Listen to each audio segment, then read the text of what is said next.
नमस्कार दोस्तों, मैं मधुकर वार्ष्णेय राइस फाउंडेशन से। आज मैं इंद्रजीत सर के साथ में हूँ। ये RWA में प्रेसिडेंट हैं, सेक्रेटरी हैं, उपकारी अपार्टमेंट सेक्टर 12 में। तो आज का जो हमारा टॉपिक है, इस समय का काफ़ी हॉट टॉपिक है। जनरली दिल्ली में जैसे सर्दियाँ आने लगती हैं, पोल्यूशन की बात होने लगती है। तो रिसेंटली एक एनजीटी की तरफ से CAQM नोटिफिकेशन के अंदर में दिल्ली NCR में एक नोटिफिकेशन निकाला गया, जिसमें कोई भी डीजल जनरेटर दिल्ली NCR में यूज़ हो रहे हैं उनको रिप्लेस किया जाए, या तो डुअल मोड जनरेटर से या फिर PNG या CNG जनरेटर से।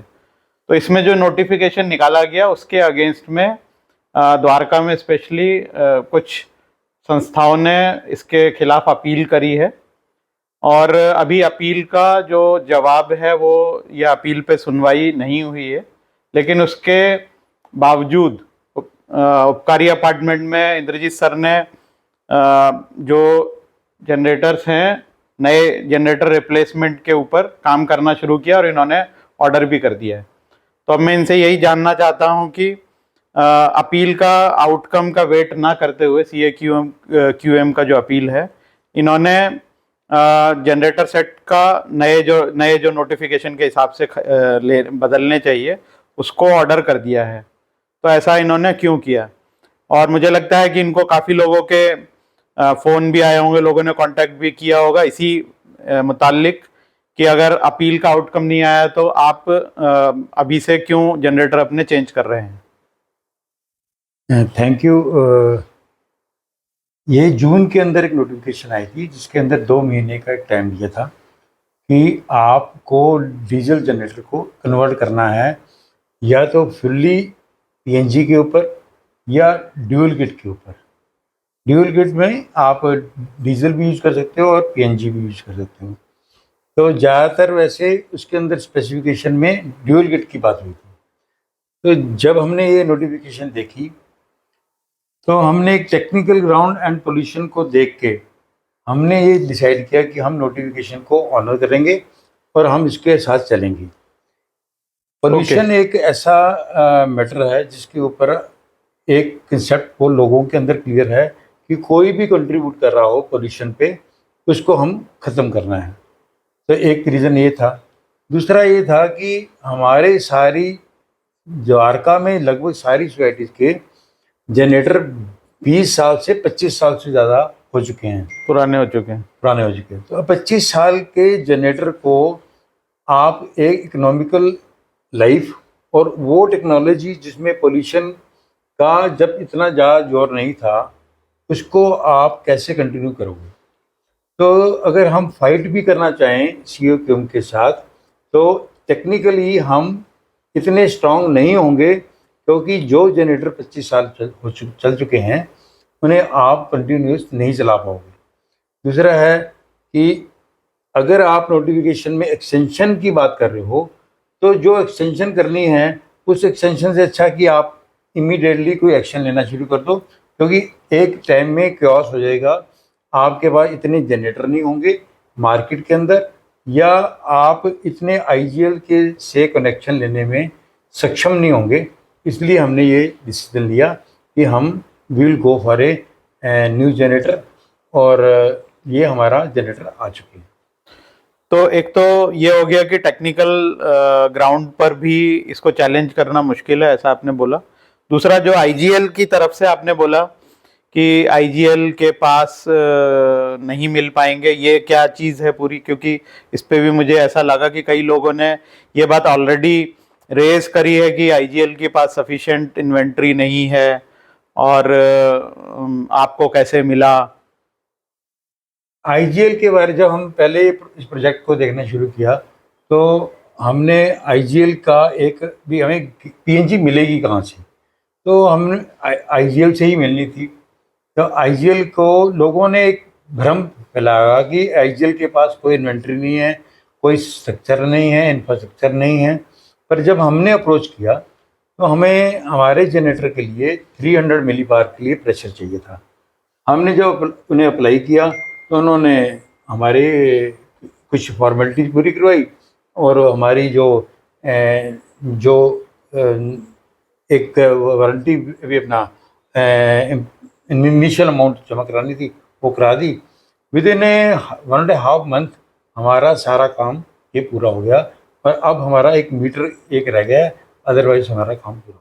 ठीक है, फिर एक सवाल ये भी आता है कि जिस तरह से अपील की गई है और काफ़ी लोगों में इस बात का डिस्कशन है कि बड़ा खर्चा आएगा और इस खर्चे को डिले किया जा सकता है, बचाया भी सकते हैं आरडब्ल्यूएस या मेंबर्स ऑफ सोसाइटी जो है या रेजिडेंट्स हैं, उनके भी कुछ अप्रीहेंशन हो सकते हैं, तो आपने उनको कैसे कन्विंस करा? फाइनेंशियल प्रॉब्लम हर सोसाइटी के पास है, इसलिए हर एक ने एक यही बेस बना के चले कि हमारे पास फाइनेंशियल पोजीशन नहीं है कि हम जनरेटर नहीं लगा पाएंगे। हमारे साथ भी फाइनेंशियल प्रॉब्लम है, पर हमने कोशिश की कि कितना फाइनेंस चाहिए। तो एक जनरेटर हमने जब चेंज किया उसके लिए हमें कोई 9 से 10 लाख रुपए का खर्चा था, पर हमने जो पुराना जनरेटर है वो बेचा भी। आईजीएल के कनेक्शन लगाने के साथ हमारा लगभग 10 और 11 लाख के बीच में हमारा ये प्रोजेक्ट पूरा का पूरा हो गया है। अब एक सोसाइटी जिसके अंदर 90 फ्लैट्स हैं और उनको अगर ये बियर करना है लोड, तो ये 10 से 11-12 हज़ार रुपये का है। तो हम अगर एक घर में इन्वर्टर भी लगाते हैं तो तब भी इतना 12-13 हज़ार रुपये खर्च हो जाता है। हमारी सोसाइटी में थोड़ा कोऑपरेटिव ज़्यादा है एंड प्रोग्रेसिव लोग हैं, उन्होंने इस प्रोजेक्ट को पास कर लिया और हमने इसे इनिशिएट कर लिया। तो सर मेरा अगला सवाल होगा कि आपके जो जनरेटर आपने लिया है उस तरह से क्या ऑप्शंस अवेलेबल हैं मार्केट में और कौन सा ऑप्शन बेटर है, या जो ऑप्शन आपने लिया वो क्यों लिया? मार्केट में बहुत सारे 3 ऑप्शन हैं।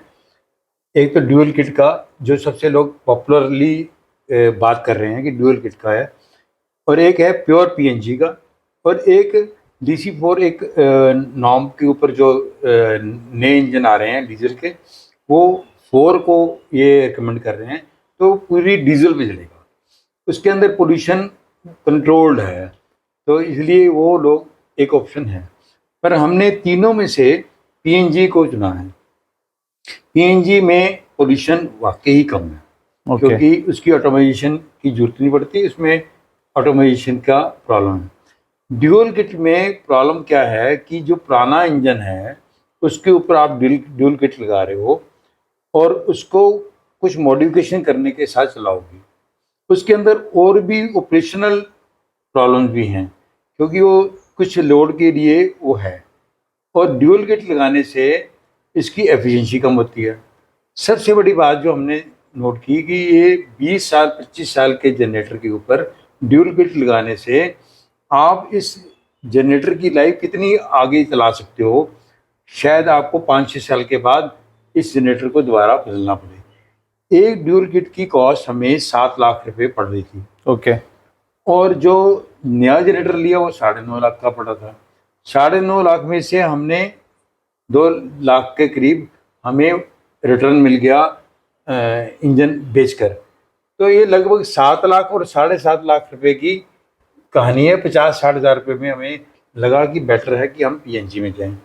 हम डीजल इंजन वाले में इसलिए नहीं गए, हालांकि उसके अंदर आईजीएल का इंटरफेरेंस ख़त्म हो जाता था, पर डीजल इंजन की भी शायद कभी गवर्नमेंट 10 साल की लाइफ अगर फिक्स कर देगी तो हमें चेंज करना पड़ेगा, तो हमने इसलिए डीजल इंजन को अवॉइड किया, जबकि वो अप्रूव्ड है, पर पीएनजी को हमने सेलेक्ट कर लिया और इसमें हमें कॉस्ट का ज़्यादा मैटर नहीं पड़ा।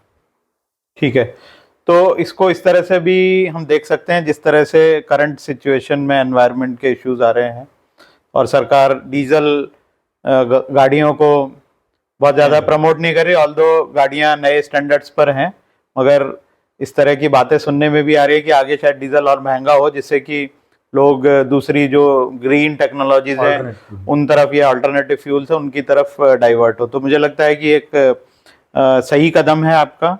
अब मेरा ये सवाल होगा कि आपने तो आगे बढ़ के इनिशिएटिव ले लिया, आप एनवायरनमेंट कंसर्न है, एनवायरनमेंट से काफ़ी ध्यान रखते हैं एनवायरनमेंट का, और आपकी सोसाइटी ने एक बहुत अच्छा कदम उठाया, लेकिन इसके अलावा गवर्नमेंट के नोटिफिकेशन के अलावा गवर्नमेंट और क्या कर सकती है जिससे कि लोगों में थोड़ा कॉन्फिडेंस आए और लोग, सोसाइटी है जैसे आपकी आरडब्ल्यूए और सिटीजन्स हैं, सिटीजन्स की तरफ से क्या एक्सपेक्टेशन हो सकती है?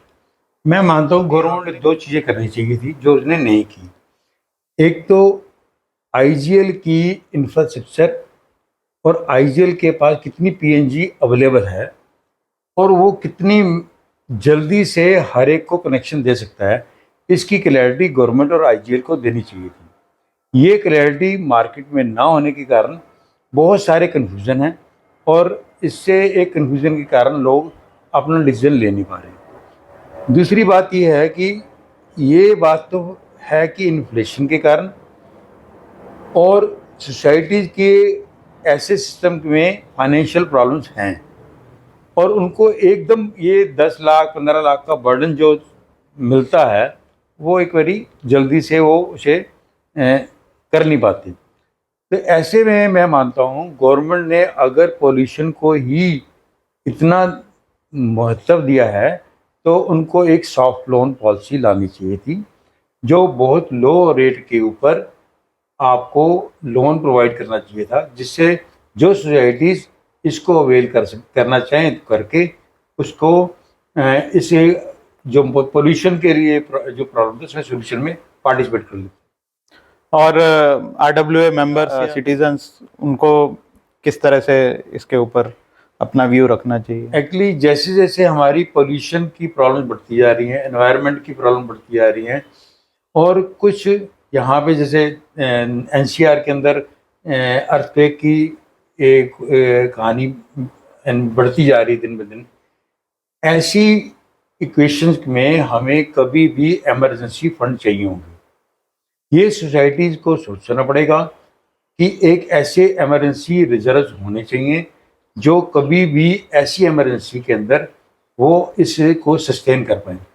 ये फाइनेंशियल मैनेजमेंट हर एक सोसाइटी की अपनी पॉलिटिक्स से बढ़ के उनको अपनी सॉल्व करनी चाहिए।